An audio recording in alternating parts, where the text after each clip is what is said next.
ወልድኪ ነፍሳት ሶባራየኪ በእሳተ ኩነኔ ዘሃሙ ማርያም ትብሊ በንቲ አዎሙ። ይቅርታ አድርጉላት። ኦርቶዶክሲያን አንድ ያጥፍታለች። በቃ ይቅርታ አድርጉላት። ይቅርታ ትጠይቅ። እንደፈለክ እየተጸዳደ ይቅርታ የምትጠይቅበት ጊዜ አልፏል። 80 ሚሊዮን በላይ ምዕመን ያላት ኦርቶዶክስ ቤተክርስቲያን መዳፈር ዋጋ ያስከፍላል። በታቦት ሙዲያስ ከዚህ በፊት ቤተክርስቲያን ውስጥ ገብተህ ዘመርክ፣ ዝም አለ፣ ይቅርታ አስጠይቅኝ። ከዛ ውስጥ ካልተማርክ እንዴት ነው ይቅርታ የሚጠይቀው? ኧረ እባክህ ሁሌም ዝም ብለን የምናልፍበት ጊዜ የለም። በህግ ትጠየቂያታለሽ። የትም አባትሽ ብትገቢ በህግ ትጠየቂያታለሽ። የትም አባትሽ የህግ አካላት እቺን ሴት በህግ እንድትጠየቅ የራሳችሁን ሚና ተወጡ። ኖር የተወደዳችሁ የዩቲዩብ ቻናል ቤተሰቦች እንደምን ቆያችሁኝ? ከሰሞኑ መነጋገሪያ ርዕሱን የከረመችውን ሴት ጉዳይ ዛሬም ወደ እናንተ አዳዲስ መረጃዎች ወጥተዋልና ይዤላችሁ ቀርብ ያለሁኝ። ከሰሞኑ የማርያምንና የሌሎች ቅዱሳን ስዕላትን በመጨምደድና በመቅደድ እንደዚሁ ታይታ የነበረች ሴት መነጋገሪያ ርዕሰ ጉዳይ ነበረች። በርካቶችም ቁጣቸውን ሲገልጹ እንደነበረ ይታወሳል። እኔም ወደ እናንተ የተለያዩ የቪዲዮ ማስረጃዎችና የተለያዩ መረጃዎችን ወደ እናንተ ሳደርስ እንደነበረም ሁላችሁም ተመልክታችሁታል። ያልተመለከታችሁ ካላችሁ ሌሎች በርካታ መረጃዎች ስላሉ ወደኋላ ቪዲዮቻችንን ገብታችሁ እንድትመለከቱም እጋብዛችኋለሁ። ዛሬም የተወሰኑ መረጃዎችን ይዣለሁ። እንዲሁም ደግሞ በእሷ ቤት በመሄድ እናትየውን ሲጠይቋትና እንዲሁም ደግሞ ቤቷንም ሲፈትሹ የነበሩ ልጆች ታስረዋል የሚሉ መረጃዎችም እየወጡ ይገኛሉ። የምርነኝ ወጣቶች ኦርቶዶክሳውያኑ ታስረዋል የሚለው መረጃም አዲስ የወጣ ነገር ስላለ እሱንም የምነግራችሁ ይሆናል። እስከ ፍጻሜው ድረስ አብራችሁን ቆዩ። ቻናላችንን ሰብስክራይብ በማድረግ ቤተሰቡን እንዲሁም ደግሞ ቪዲዮን ላይክ እና ሼር በማድረግ እንድትጀምሩ ይሁን። ሐሳባችሁን በቪዲዮቹ ዙሪያ በመረጃዎቻችን ላይ ያላችሁን ሐሳብ አስተያየት በኮሜንት ላይ እንድታስቀምጡልኝ እንደዚሁ ጋብዛችኋለሁ። ወደ መረጃዎቻችን እንገባለን። ቀዳሚያችን የምናደርገው ይህንኑ ጉዳይ ነው። ይህቺ ሴት እንደሚታወቀው እንግዲህ ከዚህ ቀደም የማርያምን ስዕል ስትቀድና እንዲሁም ደግሞ የሌሎች ቅዱሳንንም ስዕል ስታጨማድድ እንደነበረ ሁላችንም ተመልክተናል። እጅጉን የሚያስደነግጥና አደገኛ የሆነ ድፍረትም እንደሆነም በርካቶች ሲናገሩ ነበረ። ታዲያ ይህንን ተከትሎ ኦርቶዶክሳውያኑ ቁጣቸውን በአደባባይ ላይ በመውጣት ሲያስተጋቡም እንደነበረ ሁላችንም ተመልክተናል። ያንንም ሁላችንም ተደራሽ ስናደርግ ቆይተናል። ወደ እናንተ ሳጋራችሁም ቆይቻለሁኝ።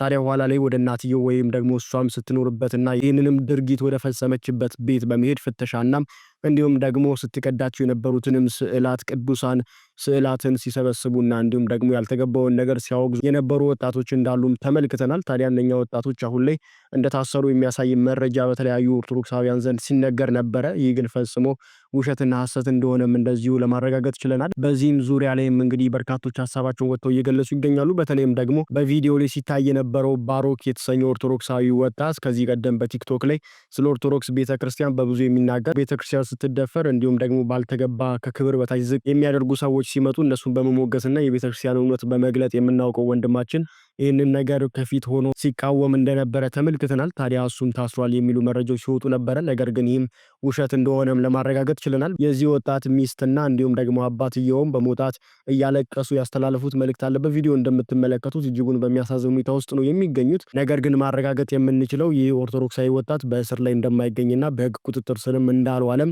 የሚያሳዩ መረጃዎች እየወጡ ይገኛሉ። ለሱ ምስክርነት እንዲሆኑ እነኚህን ቪዲዮዎች ተመልከቷቸው።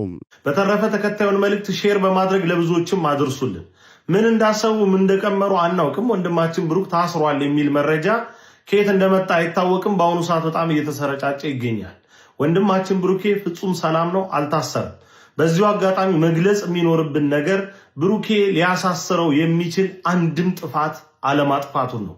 ንጹህ ወንድማችን ለቤተ ክርስቲያን ራሱን አሳልፎ የሰጠ በቤተ ክርስቲያን ፍቅር የታሰረ ወንድም እንጂ በሰንሰለት ሊታሰር የሚገባ ወንድማችን አይደለም። ከዚሁ ጋር በተያያዘ ሌላው በዚያው ቤት በመሄድ እንግዲህ የልጅቱን ቤት ሲፈትሹና እንዲሁም ደግሞ ስትቀድና ስታጨማድድ የነበሩትን ቅዱሳን ስዕሎች ሲሰበስቡ የነበሩ ወጣቶች መካከል የነበሩት እንግዲህ ላይቭ በቲክቶክ ላይ በመቅረብ ሁኔታውን ሲያስረዱ ነበረ። ሆን ተብሎ እናትየውን ለማዋረድ እንዲሁም ደግሞ ለመጨቆን አሊያም ደግሞ ለማስጨነቅ ምንም አይነት ሂደት እንዳልተደረገም ሲናገሩ ነበረ። ይህንን ተመልክቶ በርካቶች ሲቃወሟቸው ነበረ። እናትየው ምንም አያገባትም፣ እናትየው በማይመለከታት እንደዚህ ልታስለቅሷት አይገባም ሲሉ በርካቶች ሲናገሩ ነበረ።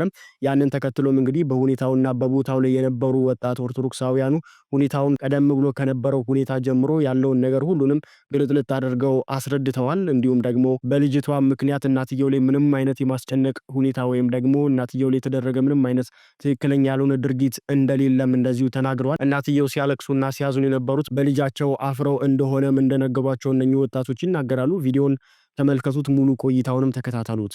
የእርሶ ልጅ እንደዚህ ስናት፣ አዎ ልጆቼ እኔ ነኝ እናት፣ ሻሸመኔም አልሄድኩም፣ እዚሁ አዲስ አበባ ነው ያለሁት፣ ልጆቼ እቤቴ ነው ያለሁት፣ እሷ ግን የለችም።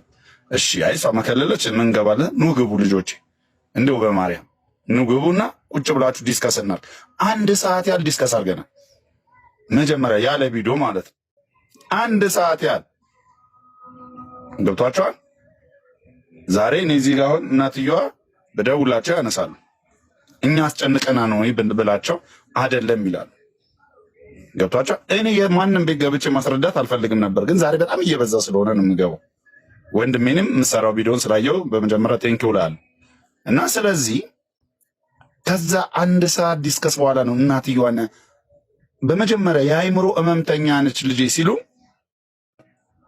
ማዘር ይሄ ተቀባይነት የለውም፣ የአእምሮ ህመምተኝነት ተቀባይነት የለውም ያልኳቸው እኔ ነኝ። የአእምሮ ህመምተኛ ነች ብለው ማዘር እርሶ እናት ስለሆኑ ምናልባት ይሄን ነገር ብለው ይሆናል ስላቸው፣ ከዛ በኋላ ነው የኢትዮጵያ ህዝብ እንዲረዳኝ እንዲፈል በቃ ምንድን ያሉት ጳጳስ ሁሉ ጠርተዋል። እኛ እኮ ያ ሁሉ አልቀረጽ ነው ለሳቸው ሴፍቲ ጳጳስ መንግስት ምን ያልጠሩት የለም። ልጆቼ ባካቸው አስተላልፉልኝ፣ ህዝብ ይወቅ፣ የኔን ነገር ህዝብ ይወቅ ነው ያሉት እሳቸው። ገብቷቸዋል። የኔን ነገር ህዝብ ይወቅ፣ በቃ ልጄን የቀየረ ሰው አለ ወይ ኦርቶዶክስ አልሆነች ወይ ጴንጤ አልሆነች። ኦርቶዶክስ ጋር እናቷ የት ይዛ ትሄዳለች? ገዳም ይዛ ትሄዳለች። እኔ ገዳም ይዣ ትሄዳለሁ አሉ። ከዛ መልስ ደግሞ ጴንጦቹ ደውለው ይወስዷታል። አያችሁ። ስለዚህ ልጅቷን አይምሮ ጭንቀት በጭንቀት አደረጓት። ይሄ ነው የልጅቷ ላይ የተፈጠረው። እኛ ኦርቶዶክሶች ነን፣ አዎ ይቅርታ አማኞች ነን፣ ግን በእንደዚህ አይነት ይቅርታ አይደለም። በመጀመሪያ ህግ ላይ ትሁን ነው ያልነው እኛ። ማዘርየዋንም እንደ አጋጣሚ እንዲህ ማዕተባቸውን የያዘው እማዬ በዚህ ማዕተብ ያምናሉ አይደለ እናቴ? አዎ ልጅ ያምናሉ። በቃ ለዚህ ማዕተቦች ሲሉ እባኮት እንትን ይበሉ ያስረክቡ ለህግ። እኛ እርሱንም ልናስጨንቅ አይደለም የመጣ ነው፣ እንወዶታለን። አንተ በመጀመሪያ አንድ ነገር ልበላችሁ፣ አንድ ነገር ሰው አስገድደው የሄድከው ሰው አስገድደው የገባው ሰው ጸበል ጸዲቅ ያቀርብልሃል፣ እንጀራ ብሉ ይልሃል። እኔ ማዕተቤን ነው የምናገረው። ኪዳነ ምሕረት መጠጣ ጽዋል ምንድን ነው የተፈለገው ነገር? ምንድን ነው ጥፋተኛው? እስቲ እንግዲህ ተቃጠሉ። ዛሬ እናትየዋ ሚዲያ ሄዷል። በቃ እንግዲህ በኋላ መግለጽ ትሰማላችሁ። እንግዲህ ፔንቴ የሆናችሁ ትሰማላችሁ። በቃ ባሮክ አስሯን ብላችሁ በጣም የምትሉ ሰዎች እሱን ወይ ነገ ወይ ዛሬ ደግሞ ተፈቶ ታዩታላችሁ። የኢትዮጵያ ኦርቶዶክስ ተዋሕዶ ቤተክርስቲያንን በመሳደብና በማንቋሸሽ ከክብር በታች ዝቅ በማድረግ ህይወቱን የሚመራው ፓስተር ትዝታው ሳሙኤል የተለያዩ አጋጣሚዎችና ሁኔታዎች በተፈጠሩ ቁጥር አዳዲስ አጀንዳዎች በተከሰቱ ቁጥር እንግዲህ ከፊት ቀድሞም የኢትዮጵያ ኦርቶዶክስ ተዋሕዶ ቤተክርስቲያንን ሲሰድብ እንደዚሁም ደግሞ ከክብር በታች ዝቅ ለማድረግ ሲሞክር ሁልጊዜ እንመለከታለን። ዛሬ ላይ የሚያስተዋል ነው የሚገኘው ይህንኑ ነው። የዚህ ሴትን ድርጊት እንግዲህ በመከተል ፓስተር ትዝታው ሳሙኤል እጅጉን አጸያፊና ትክክለኛ ያልሆነ ነገር ሲናገር እያደመጥነው እንገኛለን። ለእርሱም ኦርቶዶክሳውያን ወጣቶች ምላሽንና እንዲሁም ደግሞ ላልተገባ ንግግሩ መልስን እየሰጡት ይገኛሉ።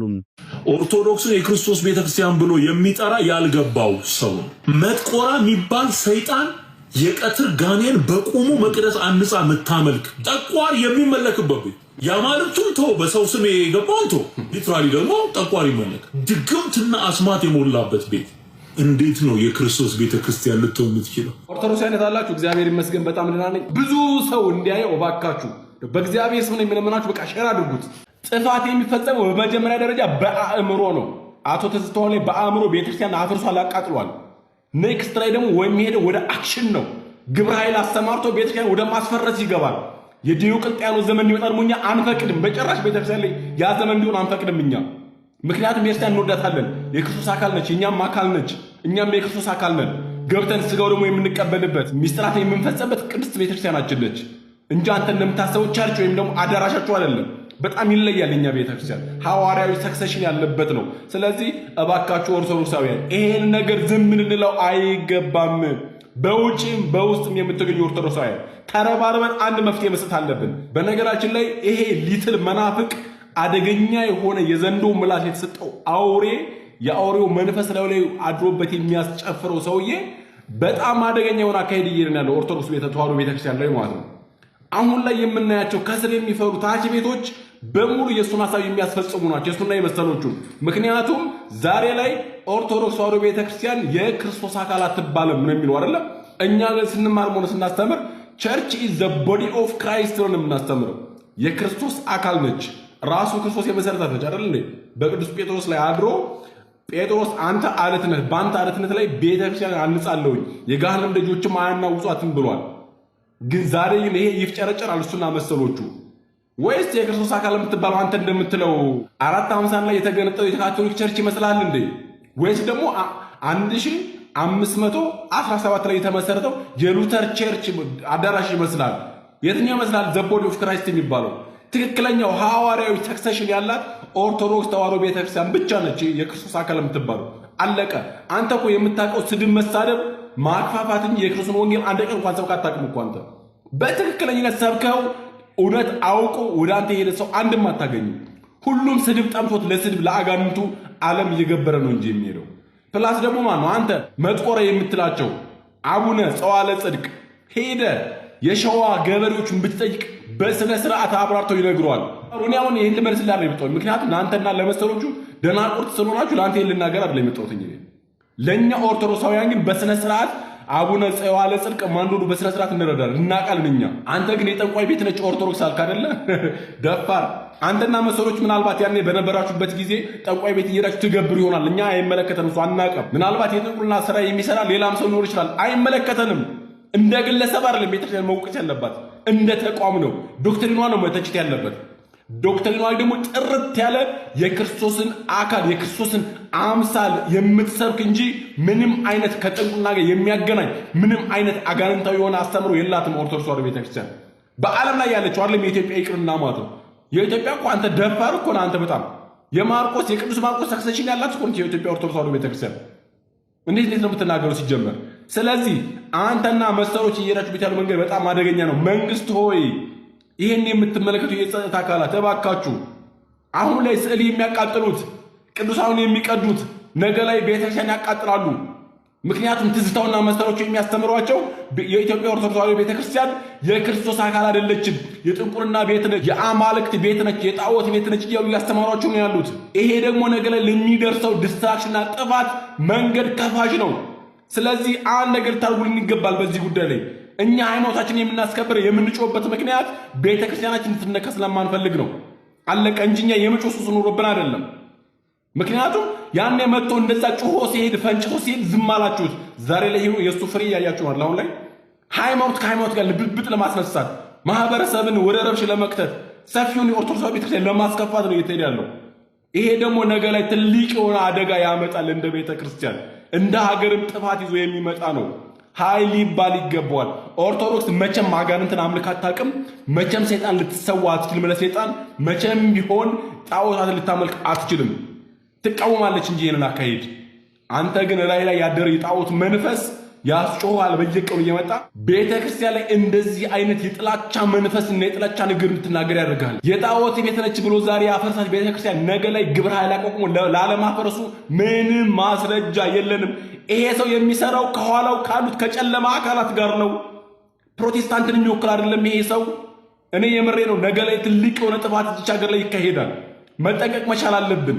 እንደ ሀገርም እንደ መንግስትም ይቺ ቤተክርስቲያን ለሀገረ መንግስት ትልቅ አስተዋጽኦ አድርጋለች። ይሄ ታሳቢ ሊደረግ ይገባል።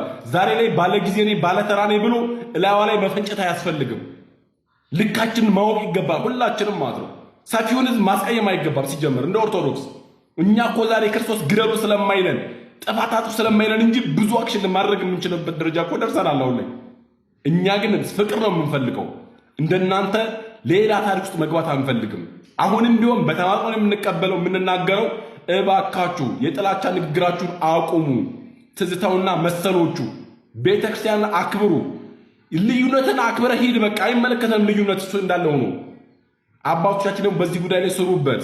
ነገ ላይ ጥፋት ከመጣ በኋላ በጎቻችሁ ሲበሉ እናንተ ተራ ይደርሳል።